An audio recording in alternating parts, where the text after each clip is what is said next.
Tim SAR kembali temukan 22 korban kapal tenggelam di perairan Tanjung Api Asahan. Hendak sholat subuh, 2 sepeda motor jamaah masjid di Medan Raib dalam waktu bersamaan. Saat ditinggal pergi, 1 unit rumah di Sibolga ludes terbakar. Selamat pagi pemirsa, selain cuplikan berita tadi, kami juga akan menghadirkan informasi menarik lainnya. Bersama saya Citra Hasana, kita awali Sumut hari ini pagi selengkapnya.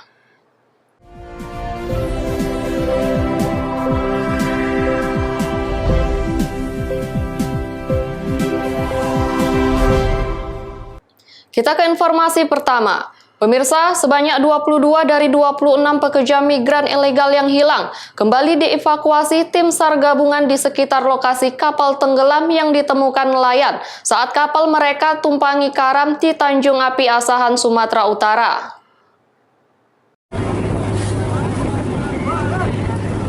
Petugas gabungan Basarnas Lanal Tanjung Balai Asahan dan Polisi Air Polres Asahan kembali mengevakuasi korban selamat pekerja migran ilegal yang sempat hilang saat kapal yang mereka tumpangi tenggelam di perairan Tanjung Api Asahan. 22 dari 26 orang yang dinyatakan hilang dievakuasi petugas termasuk nakoda kapal. Korban kapal karam diselamatkan nelayan yang kebetulan melintas di area lokasi kejadian.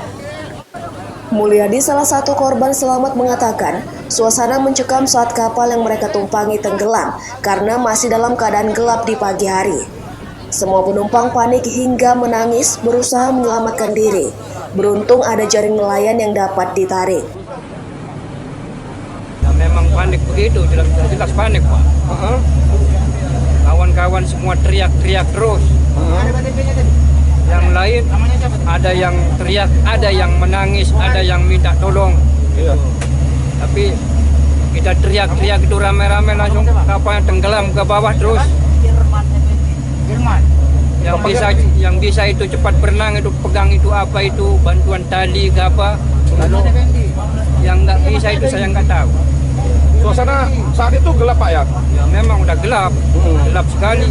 Jadi Bapak nggak bisa melihat satu sama lain Pak ya? Nggak bisa melihat sama-sama sekali. Selanjutnya, semua korban selamat langsung dievakuasi dan dibawa ke Mapolres Asahan.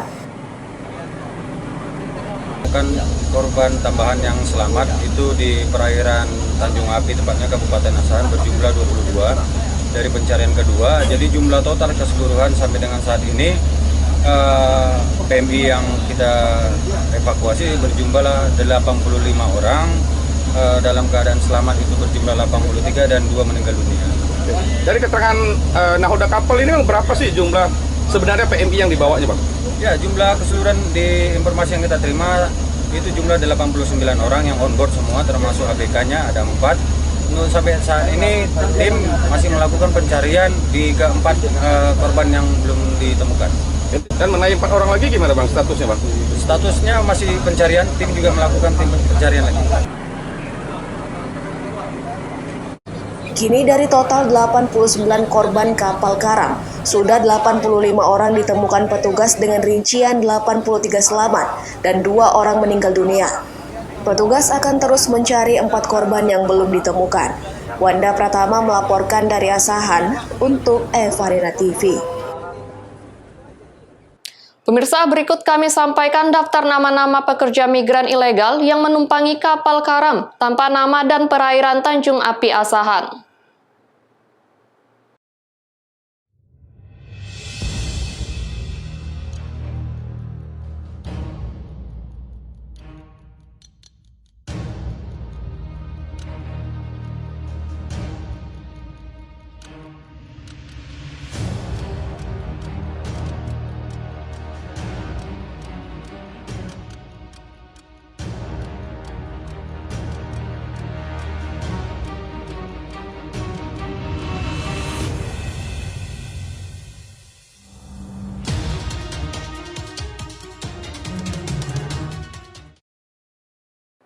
Jangan kemana-mana pemirsa, kami akan kembali dengan informasi lainnya. Tetaplah bersama kami.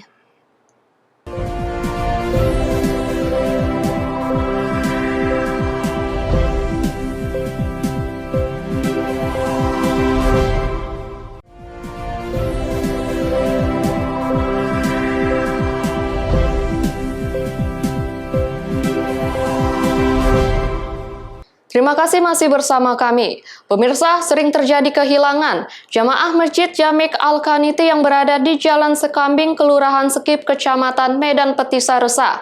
Sebelumnya, 2 sepeda motor hilang dalam waktu bersamaan saat jamaah sedang menunaikan ibadah sholat subuh.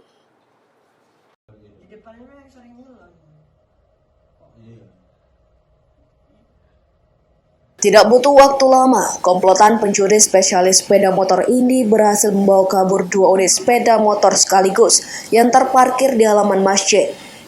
Komplotan ini beraksi saat pemilik kendaraan sedang menunaikan sholat subuh bersama jamaah lainnya. Dalam rekaman kamera pengawas tersebut, 2 pelaku dengan santai membawa keluar sepeda motor dari areal masjid. Pelaku diperkirakan berjumlah 3 orang. 2 pelaku melancarkan aksinya, sementara rekannya berada di luar memantau situasi. Meski Badan Kenaziran Masjid atau BKM sudah memasang kamera pengawas, pencurian di halaman masjid ini pun sering terjadi, sehingga meresahkan jemaah yang ingin melaksanakan ibadah. Salah seorang jemaah, Dimas, mengaku pencurian di halaman masjid ini kerap kali terjadi dan meresahkan para jemaah. Para pelaku melakukan aksinya di saat jemaah sedang khusyuk melaksanakan ibadah sholat. Dirinya berharap kepada pihak kepolisian agar dapat menangkap para pelaku. Katanya sebelumnya 2 kereta ya, Bang? Kehilangan sudah sering sih, Bang. Sudah sering ya, Bang? Iya. Itu, Bang, di jam-jam berapa aja, Bang? Mungkin sholat Subuh. Subuh. Di saat-saat kita rasa lengah aja, Bang, mungkin, Bang. Iya ya. Mereka subuh lah paling sering memang. Ya harapan kita ya polisi lah, Bang, bertindak tegas ya kan, Bang. Secepatnya kalau bisa menangkap pelaku-pelaku yang kayak gini juga, Bang. Nah, soalnya kan meresahkan jamaah juga, Bang. Malu juga masjid kita kan, padahal udah kita usahakan semaksimal mungkin untuk menjaganya, Bang. Pakai jaket gini. Taruhnya ke coketa. Kasus ini pun sudah dilaporkan ke pihak kepolisian dan diharapkan petugas bisa bekerja maksimal mencari para pelaku. Wahyu Pratama melaporkan dari Medan untuk Evarina TV.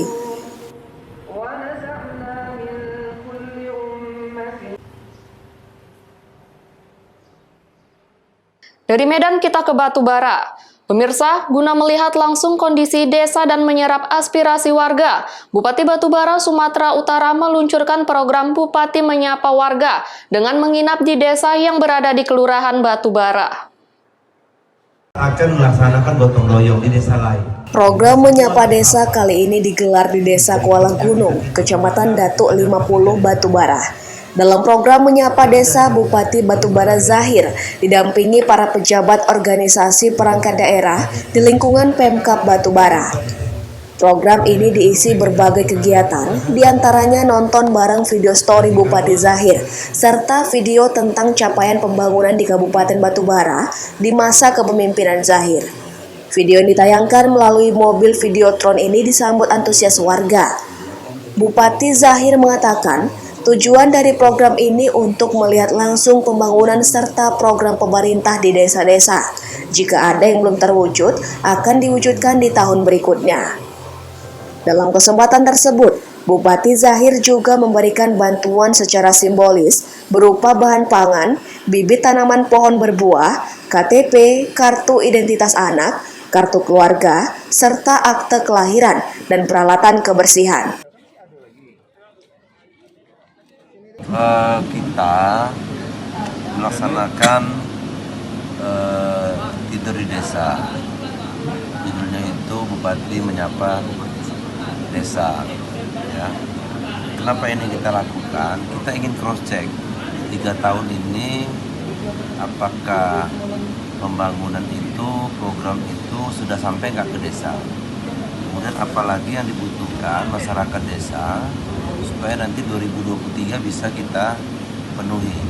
Mungkin ada yang terlupakan atau belum tersampaikan ya karena kesibukan daripada masyarakat, kepala desa, atau belum terpenuhi akibat anggaran kurang di masa Covid.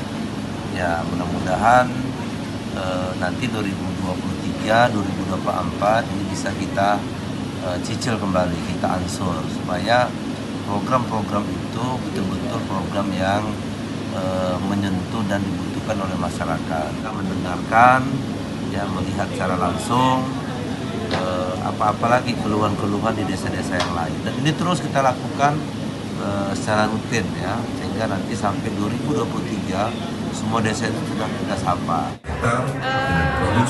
Merasa bangga ya Bang, merasa bangga, senang, puas, bisa sekelas kayak Bapak Bupati mau langsung mendampingi desa, di desa sini, kami senang.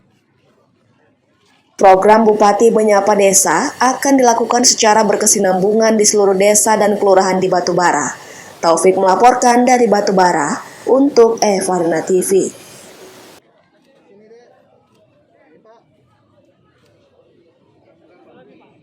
Informasi menarik lainnya akan kami hadirkan sesaat lagi. Tetaplah bersama kami.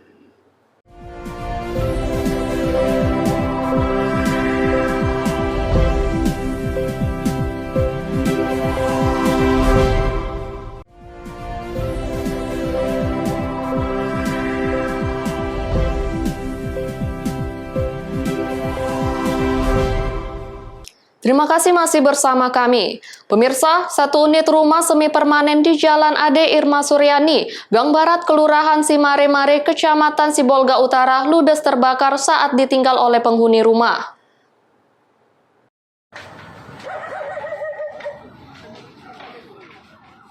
Kebakaran yang terjadi pada Sabtu pagi sekitar pukul 7.30 waktu Indonesia Barat mengakibatkan rumah beserta isinya hangus terbakar sebab penghuni rumah sedang mengantarkan anaknya ke sekolah dan langsung bekerja. Lokasi rumah yang berada di perbukitan sempat membuat petugas damkar kewalahan untuk memadamkan kobaran api. Api dapat dipadamkan 1 jam kemudian, dibantu oleh warga dan 2 unit mobil damkar milik Pemko Sibolga. Rumah tersebut merupakan rumah kontrakan milik Anwar Siregar yang dikontrakan kepada Marulituah Huta Galung. Oh, kalau kejadiannya pas nggak tahu karena saya lagi kerja, anak-anak lagi sekolah semua. Oh, anak-anak pas sekolah ya Pak? Iya, di rumah kosong nggak ada yang Jadi gimana barang-barangnya Pak semua? habis semua Pak, surat-surat semua, pakaian, buku-buku sekolah, semua habis Pak. Nggak ada yang tersisa ya? Nggak ada Pak. Ya kalau misalnya ada uluran tangan dari pemerintah, saya sangat berterima kasih sekali. Kapolres Sibolga, AKBP Taryono Raharja, saat memberikan bantuan kepada korban kebakaran, mengatakan saat ini personel Polres Sibolga masih melakukan penyelidikan untuk mengetahui sumber api penyebab kebakaran.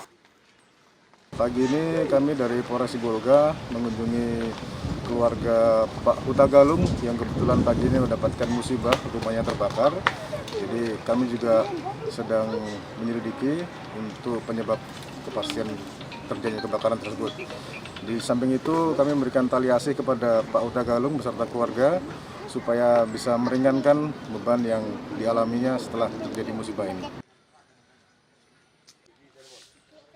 Tidak ada korban jiwa dalam peristiwa ini, namun kerugian diperkirakan mencapai 50 juta rupiah. Rizky Ramadan melaporkan dari Sibolga untuk Evarina TV. Pemirsa, Kapolda Sumatera Utara bersama Pangdam 1 Bukit Barisan meninjau pelaksanaan vaksinasi dan membagikan sembako kepada masyarakat yang mengikuti vaksinasi. Terdapat 7.000 dosis 2 dan 3 dengan melibatkan 20 tim vaksinator. Kapolda Sumatera Utara Irjen Pol Panca Putra Simanjuntak bersama Pangdam 1 Bukit Barisan, Maijen TNI Ahmad Daniel Chardin meninjau pelaksanaan vaksinasi di Kabupaten Mandailing Natal. Peninjauan vaksinasi ini untuk memastikan percepatan dan menargetkan pelaksanaan vaksin sebelum memasuki bulan Ramadan sudah mencapai 70% untuk dosis kedua. Sebanyak 7.000 dosis 2 dan 3 disuntikan kepada masyarakat yang dapat divaksin. Pelaksanaan vaksinasi yang digelar di 2 lokasi ini melibatkan 20 tim vaksinator terdiri dari Polri, TNI, Dinas Kesehatan, dan relawan. Selain meninjau pelaksanaan vaksinasi, Kapolda Sumatera Utara bersama Pangdam 1 Bukit Barisan juga menyerahkan bantuan berupa beras, minyak goreng, gula, dan mie instan kepada peserta yang mengikuti vaksinasi, serta memberikan piagam penghargaan sebagai apresiasi kepada puskesmas sudah mencapai target vaksin. Rangka melihat akselerasi vaksinasi, capaian vaksinasi di wilayah Kabupaten Madinah. Ini salah satu kabupaten yang kita kunjungi. Saya dengan Bapak Pangdam akan roadshow terus bersama Pak Ketua MUI, Bapak Ketua MUI, untuk mendorong daerah-daerah yang capaian vaksinasinya khusus kedua. Semua daerah kita ini sudah bagus vaksinasi dosis pertamanya. Dan dosis kedua yang tadi saya sampaikan tidak jelek, tapi kita harus capai 50, sekarang ini rata-rata 60%. Harus ditambah 10 digit atau 8 digit atau 7 digit, 5 digit untuk mencapai 70%. Kemudian untuk BOR kami laporkan kepada Bapak Wakapolri. Capaian vaksinasi di Sumatera Utara untuk dosis 1 sudah mencapai 93%, dosis 2 sebanyak 73%, sedangkan dosis 3 masih 8,80%. Davina Sutio melaporkan dari Mandailing Natal untuk Evaria TV.